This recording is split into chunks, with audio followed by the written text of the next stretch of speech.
Hello everyone, welcome back to the channel. Have you ever felt frustrated that, despite your best efforts to help others or improve society, the same insecurities and fears keep playing on repeat within you? Do you ever wonder why no amount of good intentions or external achievements seems to quiet the voice inside that tells you you're not enough? Today I share two essential insights from this teaching. First, that genuine practice points us inward to examine and uproot the unconscious patterns that shape every thought and action, and second, that only by seeing ourselves clearly, without filters or preconceptions, can we naturally engage with the world in a more authentic, compassionate way. By the end of this video, you'll realize that real change begins within, and that every shift in your inner landscape radiates outward, transforming relationships, careers, and communities. When we embark on practice believing it will remake the outer world first, we set ourselves up for frustration. We imagine that if only we could eradicate injustice, alleviate suffering, or perfect society, then inner peace will follow.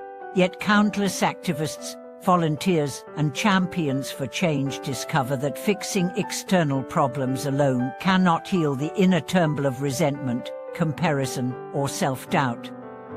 The teaching reminds us that the world we perceive is inseparable from the mind perceiving it. Like a pair of glasses tinted red, no matter how pristine the landscape, our lens colors every detail. Until we clean that lens, until we observe our own projections and resistances, our efforts will continually reflect and reinforce our inner biases. Consider the story of a young social entrepreneur who poured her energy into launching programs for underprivileged youth. She coordinated volunteers, secured funding, and celebrated small victories. Yet she remained restless, believing she was never doing enough. Every success was overshadowed by self-criticism. Why wasn't I more effective? Why did I still feel anxious? One day, after a particularly high-pressure fundraising event, she found herself overwhelmed by exhaustion and doubt. She sought guidance from a teacher who pointed her inward. Your work is noble, but you mistake action for freedom.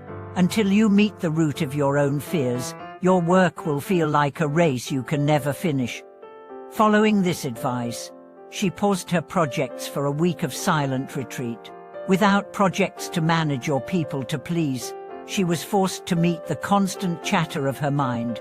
At first, waves of anxiety and self-judgment crashed over her, but as she simply observed, naming each emotion or thought without trying to suppress it, she discovered a spacious clarity beneath the turmoil.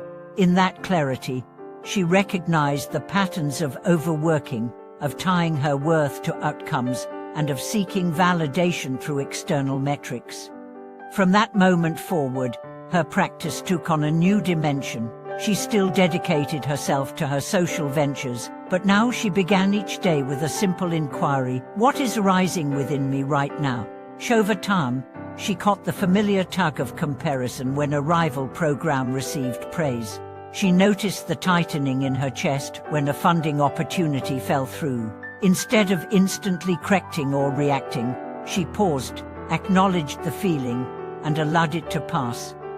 In doing so, she saw that her tendency to push harder was born of a deep-seated fear of insignificance. This inward journey does not distance us from the world, or it reconnects us with it more fully. As the entrepreneur's inner clarity deepened, her external work blossomed in new ways. She began collaborating more openly, admitting her mistakes without shame, and inviting feedback instead of imposing her own vision. Those around her responded with genuine enthusiasm and support. Her programs became more resilient, fueled not by perfectionism but by shared humanity. You too can begin this process in everyday moments. Notice the next time you strive to control a situation, perhaps steering a conversation, directing a project, or managing an outcome. Instead of pushing forward unchecked, take a breath and ask, what am I afraid of? You might discover an unspoken worry about judgment, a longing for approval, or a reluctance to face vulnerability. Let that recognition be your practice. Allow the feeling to be seen, without needing to fix it immediately. Over days and weeks, these small acknowledgements clean the lens of perception and reveal the natural wisdom already present. Challenges will continue to emerge: conflict at work, friction in relationships, inner doubts. But when you've turned the flashlight of awareness inward, these challenges become invitations rather than obstacles. A heated argument reveals a hidden wound craving compassion. A career setback uncovers an anchored belief about worthiness. Each situation becomes fertile ground for self-discovery. Reflecting on my own experience, I once believed that mastering mindfulness techniques would eradicate my anxiety. I practiced diligently breathing exercises, body scans, mantra recitation, yet the anxiety always lurked beneath the surface. It was only when I shifted from techniques to direct inquiry, when I asked, "What is this anxiety seeking?" that I uncovered a tender core of self-rejection. By befriending that place of pain, I practice moved from performance to genuine healing.